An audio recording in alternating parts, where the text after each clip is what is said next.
It is better to be feared than loved, if you cannot be both. You felt it before.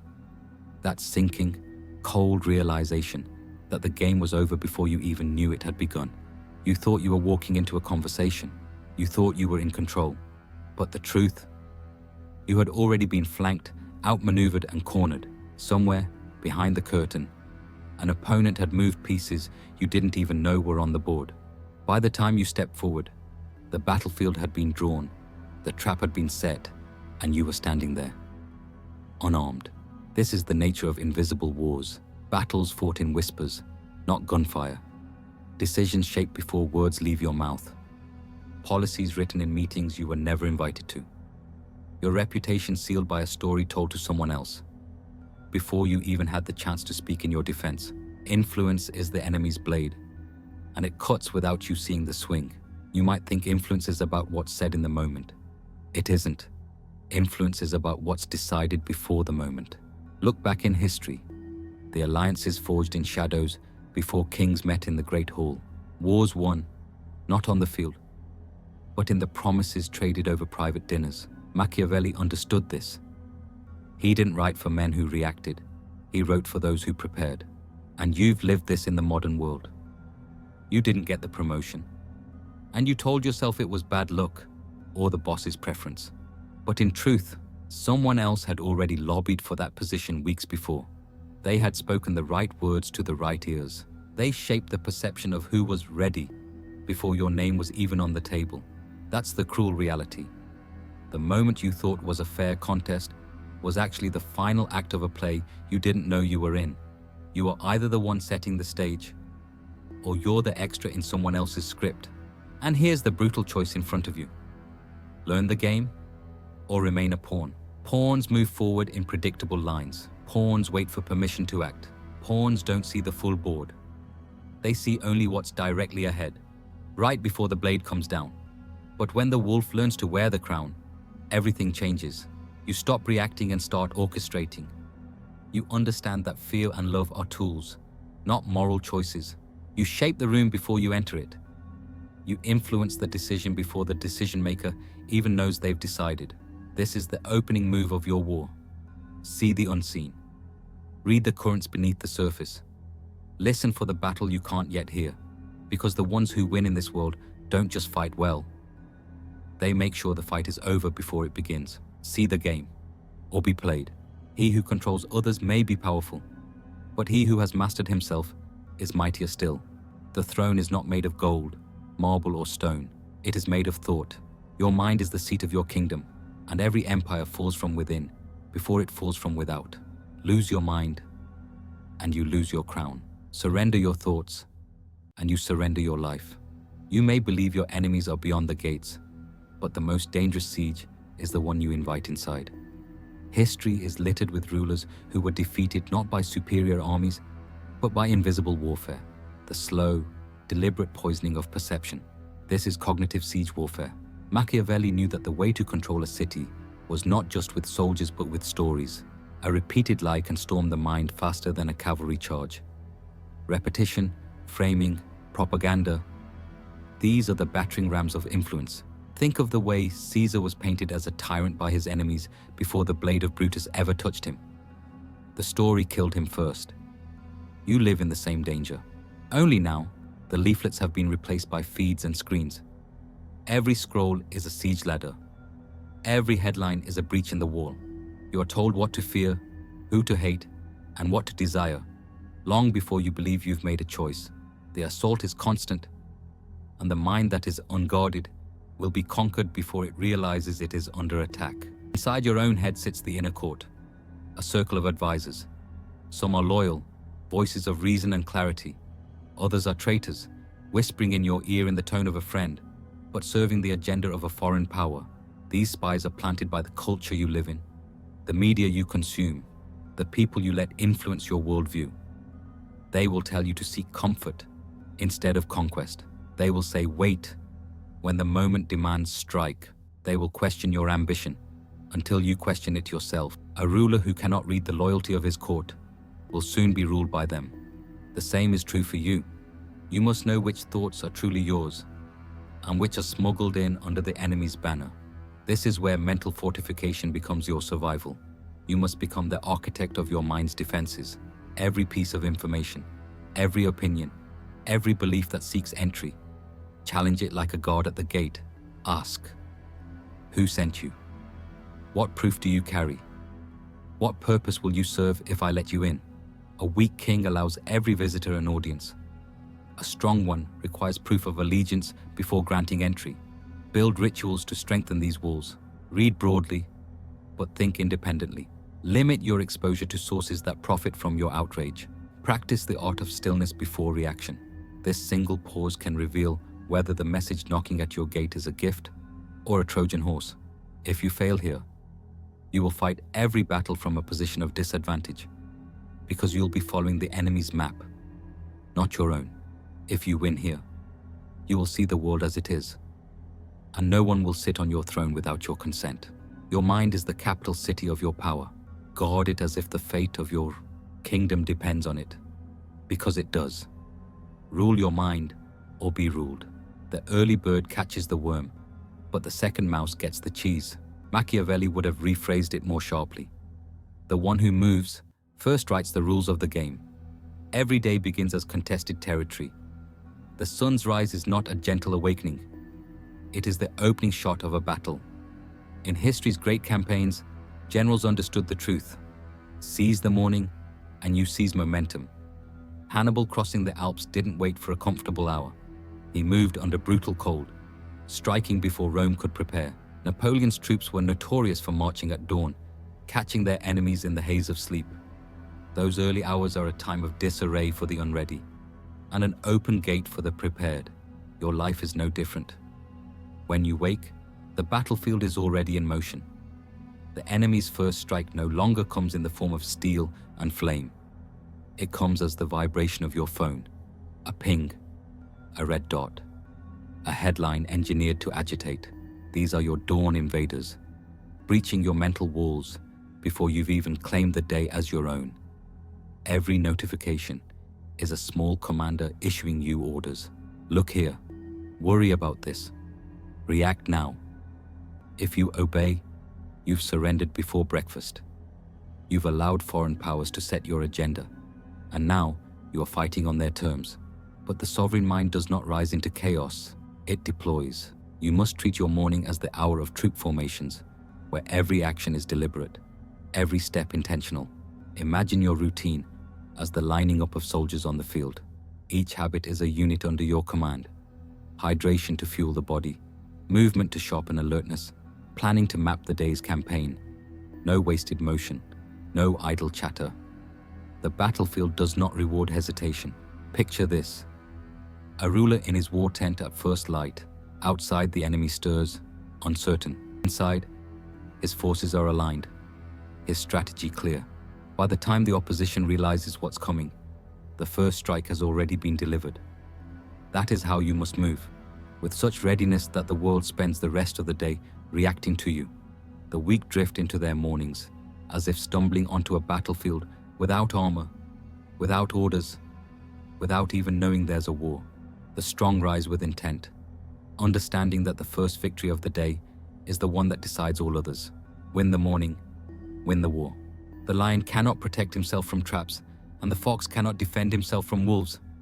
One must therefore be a fox to recognize traps. Machiavelli understood that sometimes the sharpest fang is hidden in silence. Stillness is not surrender. It is not weakness. It is the sharpening of the blade before the strike. In the theater of war, noise reveals position, silence conceals it. Every great strategist knew this. At the Congress of Vienna in 1814, diplomats wielded silence like a sword, a pause in negotiation that forced the other side to fill the air, to reveal intentions, to concede more than they planned. The one who speaks first often loses, for words can be traced back like footprints in snow. You've seen it in your own life. The moment you fall quiet in a heated discussion, the other person becomes uneasy. They rush to speak, to explain, to justify. Silence forces them into motion, while you remain still. Like a predator crouched in the grass, watching the prey make the fatal move. Yet most people cannot stand this stillness. Modern society has trained you to flinch at it. Your phone hums, Your feeds scroll endlessly. The background is filled with chatter, engines and screens. The absence of sound feels like exposure. And so, the moment there's a pause, you scramble to fill it. And in doing so, you hand away position. That is noise addiction. The constant need for distraction is the enemy's dream, because it robs you of patience, and patience is the foundation of control. When you cannot endure silence, you become easy to provoke, quick to reveal your thoughts, and desperate to break the pause. Now imagine a battlefield in which you refuse this impulse. You stand motionless while the enemy shouts, advances, and tires themselves. In negotiation, you let their words pile higher and higher until their own weight collapses their position. In conversation, you let a pause linger just long enough for them to wonder what you're thinking, to suspect you know more than you do. This is the ambush in the void. Stillness lets the opponent step into the open. Silence makes them guess. A pause at the right moment turns their confidence into doubt, their aggression into overreach. And when you finally speak, it is with precision, one strike, placed exactly where it ends the battle. You must train yourself to hold the pause like a drawn bow. Resist the itch to fill the air. Let others reveal themselves, because in the game of influence, stillness is not nothing. It is the space where victory is decided. Silence is the weapon they never see. The first method for estimating the intelligence of a ruler is to look at the men he has around him. Machiavelli knew that power rots from the inside long before an enemy breaches the gates. Every kingdom falls not from the strength of its enemies, but from the weakness it tolerates within its walls. A single traitor in the court can do more damage than an army at the border. History proves it. When Joseph Stalin sought to consolidate control in the 1930s, he launched the Great Purge, removing anyone whose loyalty was uncertain. Ruthless? Yes. Effective? Undeniably. The power he maintained afterward came not from kindness, but from eliminating threats before they could grow teeth. This is the first truth. Rot spreads in silence. You may think you can manage it, contain it, ignore it until a better time, but influence bleeds through every tie you keep. A toxic alliance doesn't just drain your energy. It sabotages your reputation, poisons your thinking, and slows your advance. If the people closest to you do not believe in your mission, they will chip away at it in whispers and smirks until your resolve fractures. In the modern world, this rot often wears a friendly face. It's the colleague who masks envy as advice, the friend who laughs when you dream bigger, the partner who pulls you back toward mediocrity out of fear of being left behind. You tell yourself they mean well, that you can endure their doubts, but every time you let them stay in your orbit, you weaken your own gravity. A ruler who fails to prune his court will one day find himself surrounded not by allies, but by weeds, and weeds choke the roots of every great tree. This is why the cut must be clean, not negotiated, not delayed. The surgical strike is swift and without apology. You do not debate with rot, you remove it. The moment you identify a person, habit, or belief that corrodes your power, you act. No warning, no ceremony. You burn the bridge and salt the ground, ensuring it can never return to entangle you again. It will feel brutal at first. It will feel cold. But understand this. Mercy toward what is killing you is not compassion. It is self-betrayal. Every moment you hesitate, the infection spreads, and the day will come when it is too deep to cut out without killing the host. You are the guardian of your throne. Your alliances must be sharp as swords, your habits as unyielding as stone. Anything less is dead weight. And in the game of influence, dead weight is the anchor that drags you to the bottom. Cut quickly, cut clean, rule without rot. Men in general judge more from appearances than from reality. All men have eyes, but few have the gift of penetration. Machiavelli understood that perception is not decoration. It is armor. The soldier without steel is slain in battle. The ruler without image is destroyed in politics. In the theater of power, the stage is never empty. Every gesture, every glance, every word you speak is watched, weighed, and weaponized. Julius Caesar did not simply lead armies. He cultivated the image of a man destined for greatness. writing his own accounts of conquest to control how history would see him. Queen Elizabeth I understood that her attire, her speeches, and even her silences were part of a deliberate performance designed to project strength. They knew that in the arena of influence, it is not enough to be capable. You must look capable. The same is true for you. Your image walks into the room before you do. In the modern world, this battlefield has shifted onto the glowing screens in your hand. Social media is today's royal court, and every post, every photo, every word is a move on the board. Here, perception is currency. A single image can crown you, and a single careless post can exile you. Those who understand this game craft their digital presence with the precision of a general arranging troops. They reveal what strengthens their legend and conceal what could be used against them. But the most powerful mask is the one that hides everything, yet commands respect. The unreadable face is not coldness, it is control. Imagine sitting across from an adversary, and they cannot read your fear, your excitement, or your intentions. They see only a steady, unshaken figure.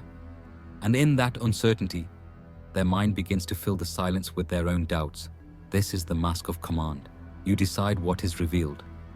You decide what is concealed. And in that control, you hold the upper hand. Your image is not vanity, it is strategy. If you do not craft it, others will do it for you, and they will not do it in your favor. A leader without a mask is not transparent. They are exposed. The unguarded face invites attack. The unshaped reputation invites rewriting. Build the armor before the arrows fly. Control the image, and you control the outcome. A prince must learn how not to be good, and to use this knowledge or not to use it according to necessity. Machiavelli knew that the greatest betrayal is not from the enemy outside your gates. It is from the weakness you tolerate within yourself. Before you can command others, you must execute the part of you that begs for their permission. That craving for approval is your true assassin, and it does not strike with swords, but with hesitation, self-doubt, and compromise. It works from the inside, feeding you gentle lies.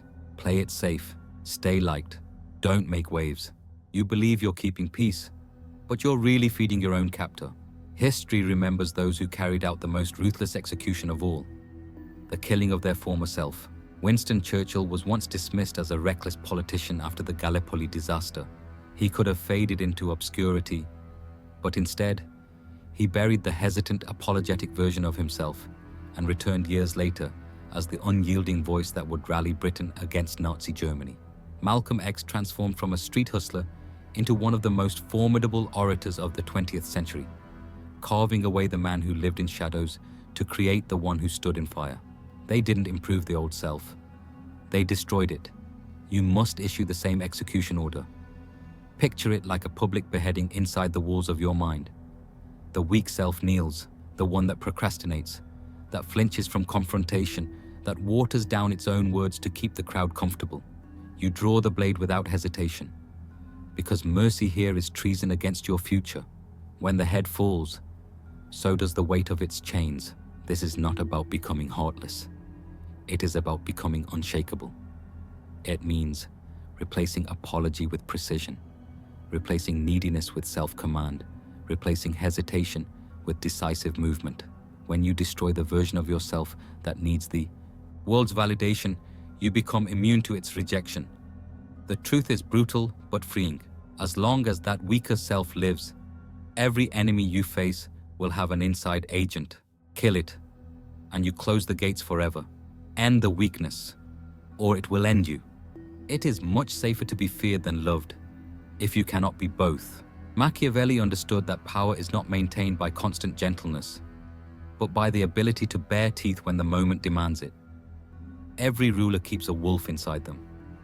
Most starve it out of fear, letting it wither until all that remains is a tame house pet, harmless to enemies, but useless in war. The wise feed it, not recklessly, but with precision. They know that influence is not passive. Sooner or later, you will face an enemy who will not be swayed by charm, reason, or goodwill. Against such foes, only calculated ferocity will break the deadlock. History remembers those who struck without hesitation when the opportunity appeared. Think of Otto von Bismarck, the Iron Chancellor, who understood when diplomacy must give way to decisive force. When rivals threatened Prussia's position, he did not wait for consensus. He acted quickly and aggressively before opponents could unite. It was not rage that drove him, but strategy. The strike was sharp, timed, and final. That is how predators in politics operate. Patience until the instant of advantage, then total commitment to the kill. Yet today, many are trapped in the myth of niceness, the belief that winning hearts is the only path to power. They spread themselves thin, trying to please everyone, forgetting that approval is a weak shield against those determined to take what's yours. Seeking universal approval makes you predictable, safe, and easy to sideline. Worse, it signals to predators that you will never bite. And a wolf that will not bite is nothing but prey. Controlled aggression is the answer. Not blind fury, but a controlled burn. Fire unleashed only when it will clear the field of weeds, not destroy the harvest. Imagine a king facing rebellion in one province. A weak ruler tries to negotiate endlessly, showing restraint in hopes of preserving his image. A strong ruler issues a single, crushing blow, fast enough to deter others, precise enough to leave the rest of the kingdom intact. Your aggression must be like a blade kept sheathed until the perfect second. When drawn, it should be clean, swift, and unquestionable. This is not about cruelty. It is about establishing the truth that crossing you has a cost. If you never feed the wolf, you will not have it when you need it. But if you feed it without discipline, it will devour everything, including you. The art is in the balance. Patience until the strike, then total ferocity until the fight is finished. Tame in peace, savage in war. The wise man does at once what the fool does finally. Machiavelli knew that the game is not won by the strongest piece, but by the mind that sees the board before the first move is made. Life is not a brawl of random blows. It is a chessboard, vast and intricate, where every move shapes the battlefield to come. The amateur lunges for the nearest piece. The master looks 5 moves ahead, smiling as his opponent mistakes a trap for an opportunity. History offers countless lessons in the art of the feint. During the Battle of Austerlitz in 1805, Napoleon deliberately weakened his right flank, baiting the Allies into overextending their forces. They thought they saw an open path to victory, but the ground they rushed into was the kill zone he had prepared. In hours, their confidence turned to collapse. This is the essence of the long game, allowing your opponent to believe they are advancing while they march into the coffin you have built for them. The same game is played in modern boardrooms. A corporation might publicly abandon a project only to redirect resources into a shadow initiative that launches before competitors can react. Elon Musk's announcements often serve as strategic diversions, drawing attention to one front while progress is made quietly on another. The battlefield has changed, but the principle is the same. Control perception, and you control the outcome. To master this, you must learn the value of the sacrificial piece. Sometimes, you must give up a pawn, a minor concession, a public retreat, a calculated loss to gain positioning for the decisive blow. The weak cling to every piece as if survival depends on it. The strong understand that the game is won, not by hoarding, but by trading the dispensable for the irreplaceable. Imagine giving your opponent the satisfaction of taking your pawn, while your rook, unseen, is sliding into the kill position. This is not a game for the impatient. The board rewards those who can sit in apparent stillness, watching patterns emerge, anticipating the inevitable. Your moves must be deliberate, each one feeding the illusion you want them to see. Let them underestimate you. Let them believe they've cornered you. And then, when the trap is complete, close it so quickly they never see the final move. In the chessboard of life, the king is not protected by chance. He is protected by foresight. Think in patterns, strike in precision, and above all, never let them know the game you're really playing. Plan beyond the move, win beyond the board. He who wishes to be obeyed must know how to command, but command is not born from comfort. It is forged in fire. Power is a beacon, and like a torch in the night, it draws both allies and predators. The higher you rise, the stronger the winds that try to extinguish you. Only an iron will can keep the flame alive. History's most unbreakable rulers were tempered in trials that would have shattered lesser men. Marcus Aurelius, Emperor of Rome, ruled during plague, war, and betrayal. His philosophy was not shaped in marble halls, but in the cold reality of loss and siege. He learned that control over the mind was the last fortress when all others fell. Winston Churchill did not become the voice that defied Hitler because life was easy. He became that voice because years of political exile and personal failure had hardened him to endure public scorn without flinching. In the modern world, the trials are no less real. They simply take new forms. The fighter pilot who must stay calm as alarms scream and the cockpit burns, the surgeon whose hands cannot shake as life hangs on a blade's edge, the entrepreneur watching their company balance on the brink of collapse, making decisions that will either save hundreds of jobs or erase years of work. These are pressure chambers, and they reveal a simple truth. When the air thins and the heat rises, panic is death. Composure is power. The strongest do not wait for fate to test them. They create their own crucibles. They practice self-imposed hardship to callous the mind before the crisis comes. A king who trains only in peacetime parades will crumble in real battle, but one who drills in the mud, who practices in the rain, who studies by candlelight when the palace sleeps, that ruler cannot be shaken. Imagine waking earlier than you must, working longer than is required, denying yourself easy comforts, not out of necessity, but out of strategy. Every act is a hammer blow on the steel of your will. You must understand, luxury is the slow poison of power. Ease dulls the blade. Hardship, chosen or endured, sharpens it. This is why you seek discomfort when you could choose rest. This is why you train discipline when no one is watching. When the day comes that others break, you will stand. Not because you are untouched by pain, but because you have met it before and bent it to your command. Build the will before you need it, and nothing will break you. It is not titles that honor men, but men that honor titles. Machiavelli understood that true power is not about holding the throne. It is about making your position unassailable. The highest level of influence is not reached when you win every battle, but when no enemy dares to fight you at all. Throughout history, the most formidable rulers built more than armies.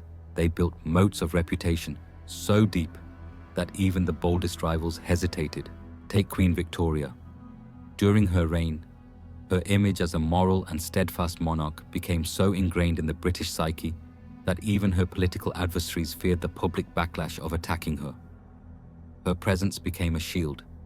To strike at her was to strike at the identity of the empire itself. That is a reputation moat, a fortress made of perception, guarded by loyalty and reinforced by legacy. In the modern age, the battlefield has shifted, but the principle remains. Your name is your fortress. The cancel culture of today is a form of siege warfare, swift, public, and often merciless. Those who survive are not those who hide in silence, but those who have built such credibility, consistency, and authenticity that attacks slide off like arrows against steel. You inoculate yourself, not by pleasing everyone, but by becoming undeniable to the people who matter most. That means controlling your narrative before others can write it for you, and diversifying your influence so no single point of attack can cripple you. This is the way of the Phantom King, the ruler whose power is not bound to one throne, one platform, or one group, but is spread like roots beneath the earth. Cut down one branch, and the tree still stands. Imagine a leader whose authority flows through networks, alliances, and influence channels so broad that no single betrayal or scandal can destroy them. Their presence is everywhere and nowhere, felt but hard to corner. Becoming untouchable is not about retreat. It is about designing your life so every attack costs the enemy more than it costs you. It is about building a fortress so layered that by the time they reach the gates, the war has already been lost in their minds. Build so wide they can't surround you. Build so deep they can't drown you. Everyone sees what you appear to be. Few experience what you really are. Machiavelli's words are the steel frame beneath the crown. The truth only those who master the game ever understand. This is the moment where all your battles, all your sacrifices, all your ruthless choices converge. The moment you cross from being a reactive subject, constantly adjusting to the moves of others, into a calculating sovereign who shapes the entire board. The journey from pawn to kingmaker is not a straight path. It is a gauntlet of trials designed to break the unworthy. In the beginning, you were a pawn. Expendable, predictable, bound by the narrow rules handed to you. Your moves were limited, your perspective even more so. You obeyed orders without seeing the full plan, but each battle you survived carved away the ignorance. You learned to protect your mind as a throne, to seize the morning before it seized you, to wield silence as a blade. You cut away the rot, built the mask, executed the weak self, and fed the wolf only when the moment was ripe. With each discipline, you expanded your reach until you were no longer just surviving the board. You were altering it. This is the power of the dual blade. Influence is not a soft tool for persuasion. It is both sword and scalpel. It can carve new alliances, inspire loyalty, and create opportunity. But it can also cut ties, dismantle rivals, and erase threats before they rise. Julius Caesar used this dual edge, offering clemency to former enemies to bind them in loyalty, while striking down others without hesitation when their removal secured the Republic under his control. The hand that wields influence must be steady, knowing when to extend it in creation and when to bring it down in destruction. But the true apex is the throne above the board. This is where mastery transforms into something far more dangerous. You no longer simply play the game. You design it. The pieces move, but not always by your hand. Others carry out your strategies believing they are their own. Rivals fight battles you have set in motion, bleeding each other dry while you expand your territory unopposed. The most dangerous sovereign is not the one who wins every match, but the one who can watch from a distance as others fight on a board they do not know you built. At this level, threats lose their sting. You are untouchable not because you have hidden, but because every path to you is a trap. Your alliances are layered, your influence decentralized, your position secured by both fear and respect. You can disappear from sight for months, and yet your presence still dictates the flow of events. This is the Black Crown, the crown earned in shadows and worn in daylight. It is not gilded in the approval of the masses, nor built on fleeting victories. It is forged from foresight, discipline, and the cold understanding that in the game of influence, mercy without calculation is weakness. You are no longer a player among players. You are the architect of the board. Rule the board, and you rule the world.